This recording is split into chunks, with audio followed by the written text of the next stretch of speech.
জয় যখন নিজের রুমের ভিতর বসে বসে শুধু রূপার কথা ভাবতে থাকে ঠিক তখনই কিন্তু সেই অর্জুনের ফোনের মধ্যে একটি ফোন আসে। যেই ফোনটি দেখা মাত্রই যেন অর্জুন বেশ অনেকটাই বিরক্ত হয়ে যায়।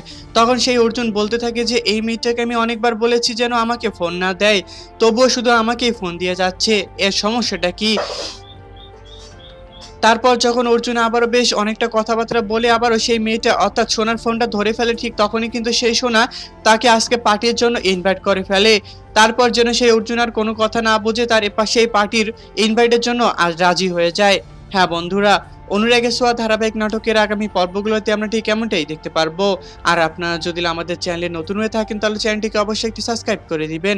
আর আজকের এই এপিসোডটি আপনাদের কাছে কেমন লেগেছে তা অবশ্যই আমাদেরকে কমেন্ট করে জানাতে একদমই ভুলবেন না। আমরা এপিসোডের শুরুতে ঠিক এমনটাই দেখতে পারবো যে সেই অর্জুন যখন আবারও পরের দিন সকালবেলা বাড়িতে চলে আসে ঠিক তখনই কিন্তু সেই অর্জুনকে দেখে বেশ অনেকটাই চমকে যায় বাড়ির সকল লোকজন। বলতে থাকে যে এই অর্জুন হয়তোবা রূপার জন্যই এসেছে, কিন্তু অপরদিকে সোনা অর্জুনকে দেখে বেশ অনেকটাই আনন্দ হয়ে যায়। সে বেশ অনেকটা খুশি হয়ে যায় যে আমার ডাকে অর্জুন চলে এসেছে, সে আমাকে আসলে অনেকটা ভালোবাসে।